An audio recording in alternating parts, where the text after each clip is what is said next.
Huggins. Thank you, Mr. Chairman. Do we have a quorum?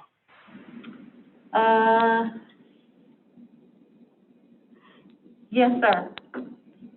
Okay. Do I have Mr. Fergus and Ms. Mood on the line? No, sir. Ms. Mood is not on the line yet. You do have Mr. Fergus. Okay. All right. Well, I'm gonna call this meeting to order. Mr. Ando, before we get into the minutes, I did not get a copy of the minutes. Were the minutes sent out? John, were the minutes sent out for this meeting? Yes. They should be a part of the packet. Yes, sir. They're a part of the packet. Mr. Fergus, did you get the minutes?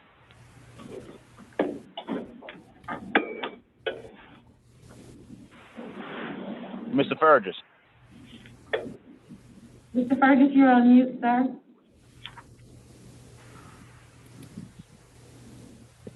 Can we unmute him? No, I mean, can we administratively? No. No. How does he, if he's on a phone, how does he unmute, Chairman? No, I didn't. I was Okay, checking I to didn't see get if the I minutes. got the minutes, but I didn't. Okay. So, Mr. Ando, what I'm going to do is, instead of approving those minutes and not being able to review them, I'm going to push that item to the next meeting, okay? Yeah, we apologize. We'll make sure they're in there. Okay, very good. Motion to, we call this meeting to order. Adoption of the agenda. Is there a motion to adopt the agenda? So moved. Okay, excellent. All in favor, aye? Aye. Aye. Good. Ms. Mood, thank you for joining. I did not receive the minutes packet, and nor did Mr. Fergus. So what we're going to do is defer item number 3 to our next meeting. Okay, and I'm in my car, so I'm not going to be referring to the agenda or anything like that in front of me. So I'll just be talking from what I hear in the meeting. Okay, excellent. Okay, item number 5, discussion. Mr. DeChamps, Ms. Bell, and Ms. Gibbons, will you please proceed? Actually, I'm sorry. Mr. Chairman, just really quickly, you did not receive the packet? I looked for the packet, and I did not receive it. You did not mail it. You emailed it, right? Yeah, we sent everything out on Friday last week. Because I'm looking at the packet right now, and the minutes are in there. Okay. Well, that's fine. I did not receive it. Whose name was it under? I'm looking that up right now. Okay. Okay, item number 5, Mr. Yeah, DeChamps, please proceed. it was sent on March 5th, and it was sent to the entire board. Would you like us Under whose name? So it had your name, Mr. Fergus, Ms. Moon. No. It means from. Who was it? I'm sorry. From Pam Bino Reed. Okay, very good. I'll make sure I look for it. Thank you. All right, Mr. DeChamps, will you please move forward, please? Okay. Yes, sir. Just an update on the executive order. The governor did extend the executive order for the following 15 days.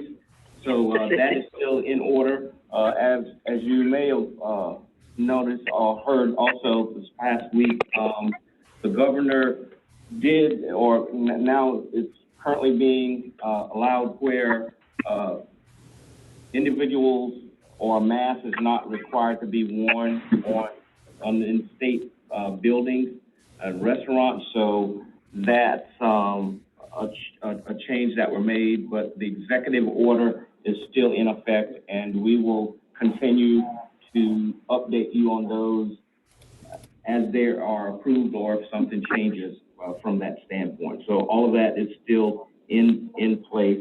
Also, too, the Comet still is requiring face covering, face mask on our system. We do want to make you aware that temporarily we've suspended food and drinking on our buses, our system, and And this is, the reason because of this is, they were kind of utilizing that to not wear a mask on the buses. So, with this, we've, temporarily suspend food and drinking on the buses. Our, COVID policy is still in effect, and that's the updates. And what I will do next is I will go and have the updates on the Comet operations. And we have Maurice Estabel is on. I'll let him give us that update. I'm sorry, I didn't hear the update. I apologize. Can you repeat that? Do you have an update on the Comet operation? Specific to the COVID, we still continue to do our typical COVID cleaning. We also, of course, are enforcing the policies that you guys have set forth for the wearing of the masks. I know we've had continuous discussions along those areas in light of some of the other complaints associated with passengers not wearing the masks. I know Ronnie and our team continue to make a point of addressing that, along with the help of our subcontractor TCS and their works. So from an operations perspective around COVID, we're working just fine. And how about an update on food delivery, Mr. Dennis Franklin? Mr. Chairman. Yes. Mr. Chairman, at our last meeting, I believe that it was reported from RapDev that we were seeing an increase in incidents of resistance to mask wearing, and I just wondered if Mr. Bell is seeing any difference in that now, and if they found ways to cope with that. Actually, we've seen, I want to say just about the same, if not just a hair shy of what we had before. We did have an incident recently where a passenger was upset about another passenger's coughing on board. We addressed that, and with the help of the police department, because the individual did use mace in order to fend off the other passenger. But this was passenger on passenger, and I think I have to say I commend the Comet here, because the fact that the police department has access to listening to our radio system, it was a big help. A fast response time was provided, and we were able to address the needs of the passengers fairly quickly in that situation. So things Thank you are very much. about the same. Yes. And we'll have Dennis Franklin, any update on food delivery? Good morning. Can you hear me? A little soft, but a little bit louder, please. Yes. Not a problem. With the food delivery, our last food delivery was done on February 16th. The people that we were doing the food delivery for, all the volunteers did come back. So the last trip that we did perform was on February 16th for food delivery. Okay, thank you. If no questions for food delivery, we'll move right along to C, update on testing. We did have testing here at the administration building last Friday, which would have been March 9th. All that participated, they were all negative results, so that's always great news. Going forward, we do have April 9th scheduled as a testing date. It's a tentative date. And speaking with Lovelace Family Medical, you can imagine that the main focus now is on the vaccination. So with that and the demand that they have, right now we're the only business that they're coming out doing the mobile testing. So with the focus being on vaccination, we did schedule this date, but it's a tentative date. They're going to try to meet that. So if something changes where they can't, they will let me know. But right now, based on the demand for the vaccination, it's limited to that one day, and hopefully we can get that in. And also to our part of our focus, which I'll speak on a little bit later, is also on the vaccination. But that's the update on testing. Any questions there? If no questions there, we'll move right on to D, update on driver's barriers. And for UV technology, we'll get an update there from Mr. Ron Sweeney. Happy to report that all driver's barriers done in system 2. Ron, you're not we coming can hear through you. clear. What? We cannot hear you. Am I muted?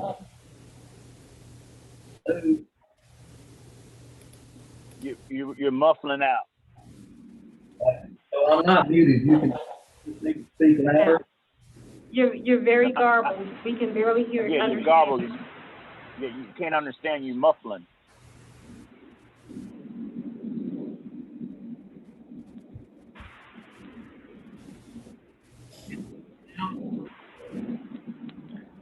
Hello? Or Ron, if you can try something else, we could go on and maybe come back to you. Okay. Okay. All righty. We'll move right on to D, update on the DART office space. Ms. Tanisha, give us any update there? Trying to sneak and look at stuff, don't like it.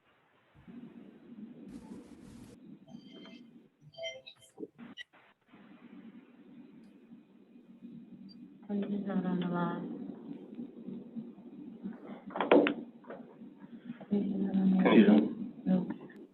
Mr. Chair, Yes, sir. can I throw a question out to Ms. Mood while we getting together? Yes, please. Is it possible, and she probably will know, is it possible for us to arrange with Prisma Health a vaccine with Johnson & Johnson at the transit center? I'm talking about maybe 5,000 doses, and we can do that, say, over 2 days. Is it possible for us to do that? Well, Mr. Burgess, I had a similar question in relation to whether we'd be taking an initiative on making the vaccine more accessible now that our drivers are in the eligible group, and it sounded like Leroy has something to say about that further on the agenda. Oh, okay. So okay. I was waiting to hear what he had to report, and then we might be able to handle more specifics of your question then. Okay. Okay. I was thinking in terms of not our drivers and employees, but the public, as one of our public service things. But keep that in mind too. Good, thank you. Ron, did you want to try to give you an update now? Ron is going to another office in order to be able to get on a different phone. He should be joining us here in a moment. Okay. Well, we'll go ahead. Just an update on vaccination and impact on public transit. As you just mentioned, the transit industry is in phase 1B, and that's what started this past Monday, March 8th. We have issued a letter to our staff of that and their eligibility. We encourage them to be vaccinated. We encourage them to start the pre-register process to try to set an appointment, because as you know, that is a challenge and it does take time, but we want to make sure that they do that. So it's highly recommended that they get vaccinated, and we also recommend to them when they go to take the letter along with their Comet ID to show that they're eligible and they're in phase 1. And I will let Mr. Bell just talk a little bit maybe about what their approach is as far as the operators and their availability to being vaccinated.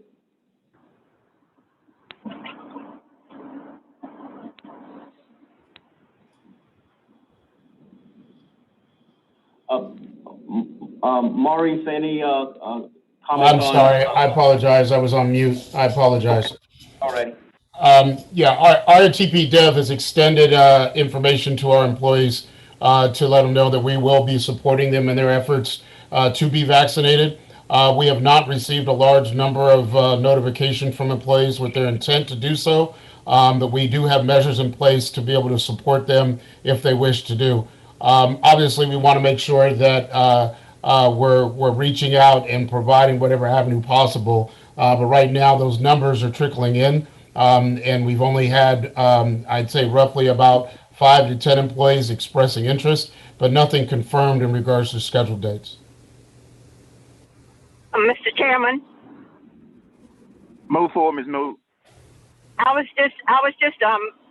hoping that we can do a couple of things. One is, if there's any way that we can facilitate our drivers' access to the vaccine by working with one of our partners, whether it's Prisma Health, as Mr. Fergus suggested, or some other way to maybe make the vaccine available at a specific time and place that the drivers can access. I don't know if it's possible to have somebody come out and do that at Lucius Road at a time that we can catch drivers in transition.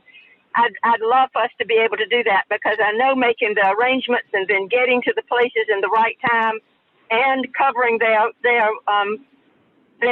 work assignments may be more difficult. So I'd love for us to do that if we can.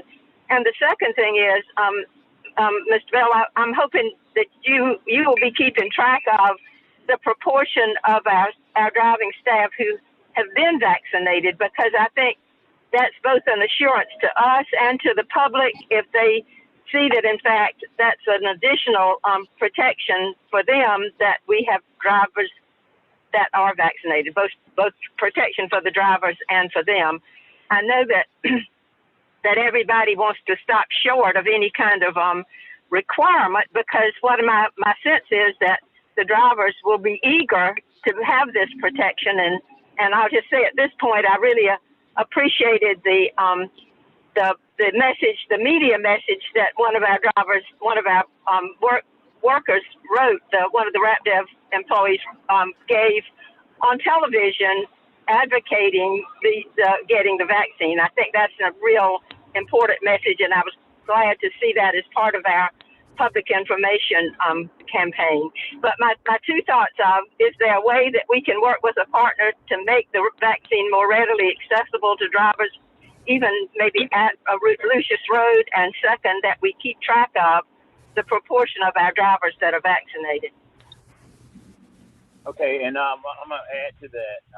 Once drivers are vaccinated, they become advocates for the vaccination among the ones that have not been vaccinated. And I just think it's Ms. Bono Reed, if we could somehow encourage our drivers that have gotten vaccinated to share that experience with drivers that have not. Thank you. And Mr. Chairman, I think this may be the point that we might just begin to consider what Mr.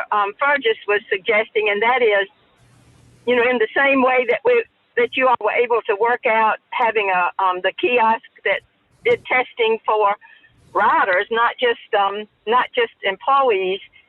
I hope we'll be moving toward a time when, with the Johnson & Johnson vaccine that only requires one dose and that doesn't have the severe requirements for refrigeration, that something similar might be able to be arranged for riders getting the vaccine as well as our drivers. That may, if we begin working on that, by the time the eligible population gets broader, then once everybody's included and can be eligible for the vaccine, then we'd have a plan in place for how we can assist in delivering that.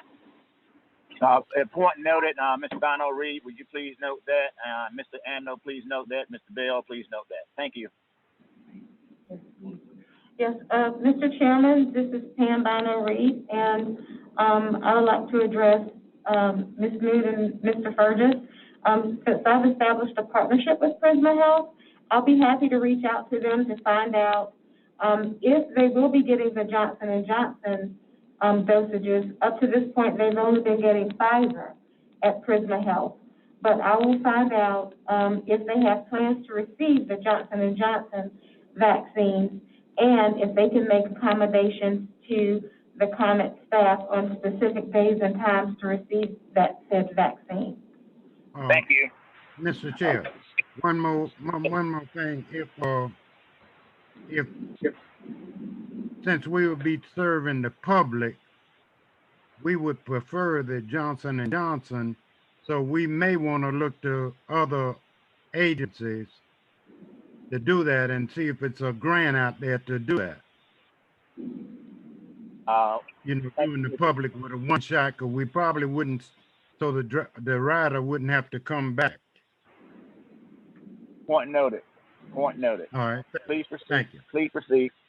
Okay, Mr. Chair, I think we may, before we proceed, we may have a question from Mr. Dennis Franklin. Did you have a question or comment? Mr. Sweeney in my office, would you like his update?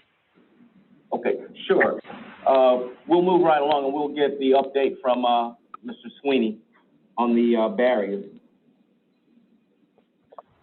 Good morning. Can you hear me now? Yes, please proceed. Yeah, I was happy to report that on the driver's barriers, we've got them all completed except for 2 buses.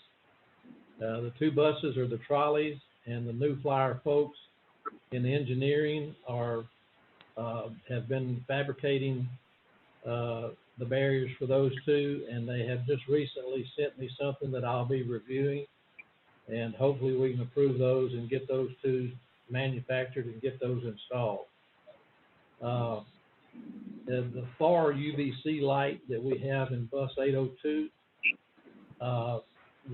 John and I had a Teams meeting with those folks, I believe on this past Monday, and they gave us some other references of people that are using that light, and I'm reaching out to those folks now to get their point of view, and I'll be able to report on that on the next time we get together. That's all maintenance has. Mr. Fergus, do you have any questions? Thank you. Okay, Mr. DeChamps, please proceed. Okay, now we'll get an update from Ms. Gibbons on the DART office space. Good morning.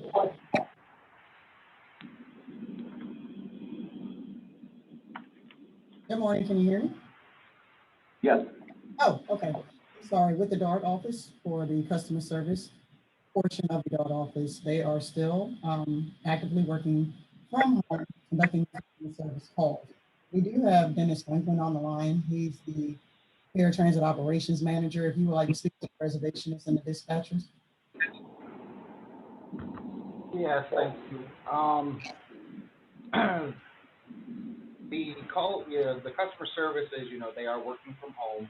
However, the normal DART reservationists and dispatchers we have are still in the same area, and they're still not social distance. They're still right next to each other. We're trying to work a plan to be able to separate them because we did have a hit inside the office with COVID positive, 90% of my people at once. So there's a plan that we're going to put in place. Well, not put in place, but we'll put together, and so we can present it and figure out what options are best for us to social distance reservations and stuff, so that we don't have that battle back again when one person caught it, then the next, and then the next. Mr. Chairman? Yes.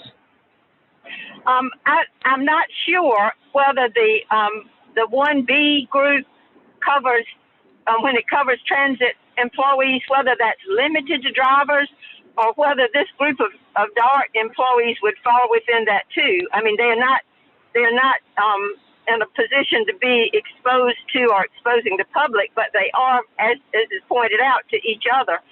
So could we check into just seeing how broadly we can apply the 1B eligibility, so that it's another strategy for this group not to stop doing what you're doing to try to get the distancing, but another strategy would be to get that staff vaccinated as quickly as possible.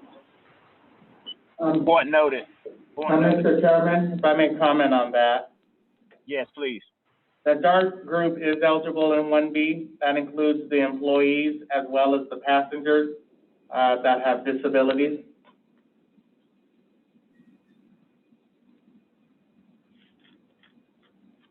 So am I understanding you to say that that the employees, that designation of employees is not limited to drivers? No, it's limited to frontline workers that work with customers. Okay. Well, that's worth a try, I think. So we've given letters, at least on the Comet side, we've given letters to all the Comet employees about that. And I trust RATP-Dev has done the same.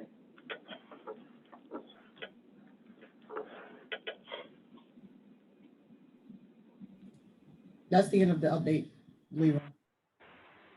Okay. Mr. Chair, we'll move right on. If there's no other questions, we'll move right along to 5G, fare collections on buses. We'll have Mr. Andor. Yes, members of the subcommittee. On page 30 of the packet is a summary of the staff report. We've been fare-free since March 17, 2020, and the board approved making this fare-free until the either the governor's state of emergency ends, or when we install the barriers on the buses to separate bus operators from passengers. As earlier reported, the barrier project is complete with the exception of 2 trolley vehicles, but with the drivers being significantly separated from the passengers and how they're seated on that bus, I don't see that being a challenge until those barriers get installed, and we are just awaiting the finalization of the barrier design by RATP-Dev, and then those will get installed. There's been discussions at the Finance Committee level and the board level about the resumption of fares. The Finance Committee did review this item, and they voted to recommend to the board that on April 12th, that fares are resumed on all Comet services. That include adding the new fare structure on Soda Cap Connector. And should the board make that approval, we envision spending the next approximately 15 to 20 days to notify the public that fare collections would resume, gives the opportunity to re-establish the processes to collect fares, and gives the opportunity of RATP-Dev to train its employees on how to use the barriers and make sure that the barriers are properly secured and closed when interacting with passengers. I'm asking the subcommittee to support the recommendation of the Finance Committee and the resumption of fares, and then to entertain a discussion on any direction you'd like to give to staff regarding the resumption of fares on the Comet system. Happy to answer any questions if there are any. John, do you need a motion? Yes, please. Ms. Moore, would you take? Do you want a motion? Do we need a motion to support the recommendation of the Finance Committee to the board? Yes, please.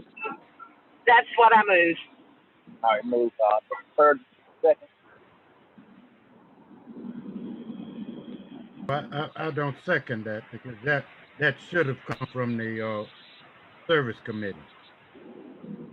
Well, I don't think we're saying that the service won't have something to add to that, but we do have this meeting, which is directly affected by it, and this meeting is taking place before the board has to consider the finance recommendation. So I just wanted to be sure we got the opinion of this committee in on a timely basis.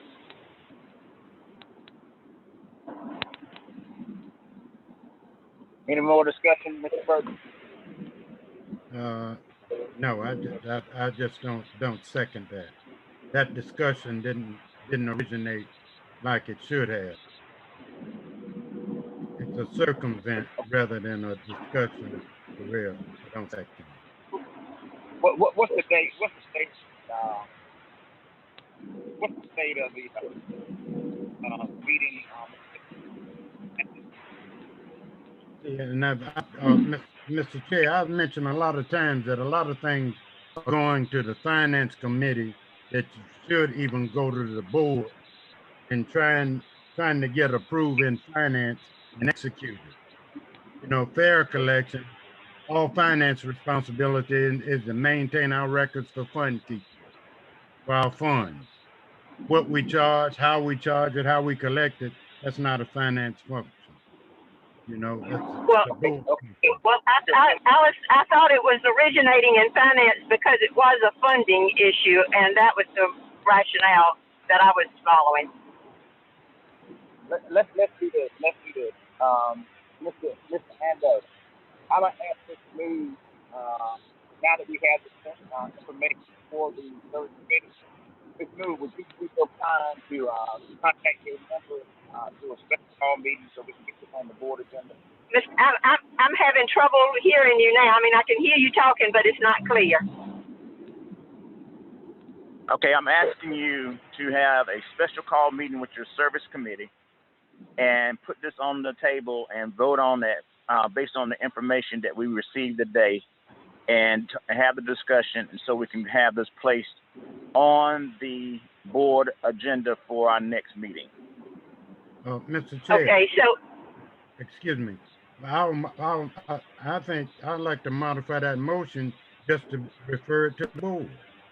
And that should satisfy. Refer it to the board, is that what you said? That's correct. Well, it would be on the board agenda from the finance committee, won't it? Yes. Okay, so it's not, okay, so it will already be on the board agenda because of the recommendation from finance. And so the board would be able to have a full discussion. From a process standpoint, we were directed by this committee to bring back the idea of fair collection once the barriers were installed. So we're just complying with the desires of this ad hoc subcommittee, which is why this item is on the agenda. It was also I'm obliging Mr. Fergus on the origination of where the recommendation comes out of, and I do agree. Finance does have a place in this, but you know, when you start talking about barriers and service, then I do think that is based on the service committee. So what I'm asking is, I would like for this to go to service, special call meeting, a quick meeting, one item only, Ms. Moody, and have discussion about this so we can place it on the board agenda and recommendation from the service committee. Well, Mr. Chairman, what I was just hearing from Mr. Fergus was that if the full board has a chance to discuss this, that sort of relieves his concern about members of the service committee not having a voice in the process.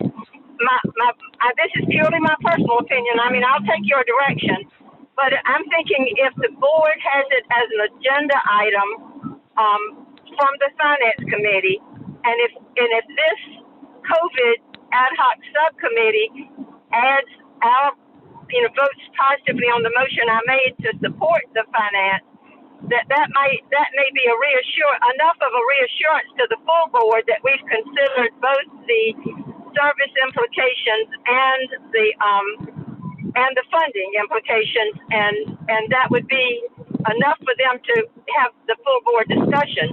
Now, if I'm reading that wrong, correct me, and if you still think it's necessary to have another service committee meeting, I mean, we'll surely do that. Mr. Fergus, will you amend Ms. Moore's motion to carry this motion, please? Say what now? I'm sorry. Would you made a recommendation to amend the Ms. Moore's motion? Would you make that amendment, please? Yes. My motion was just to refer refer it to the board. We don't, there's no reason for us to affirm another committee. So if we like the firebox collection, we just refer it to the board. Why would we be Okay, affirming very good. something at final? Ms. Mood, will you accept that amendment? So are we asking that we just not make a recommendation to the board from this committee? I mean, just, if that's the case, I can just withdraw my motion. No, I think what he's saying, Ms. Mood, is instead of it going through service, it goes directly from this ad hoc committee to the board. That's the intent of my motion, yes. Mr. Perger, will you second that motion? Yes, okay, in the interest of time, yes. A second. Yes, okay, very good. All right, all in favor, aye? Aye. Aye. Very good, motion carries. You have your motion, Mr. Ando, to take this directly to the board from ad hoc. Next, Mr. DeChamps. That's all items. The number 6 is adjournment. Motion to adjourn? So moved. Hot dog, yes. All right. Have a great afternoon. Have a great weekend. Thank you. Thank you. Thank you.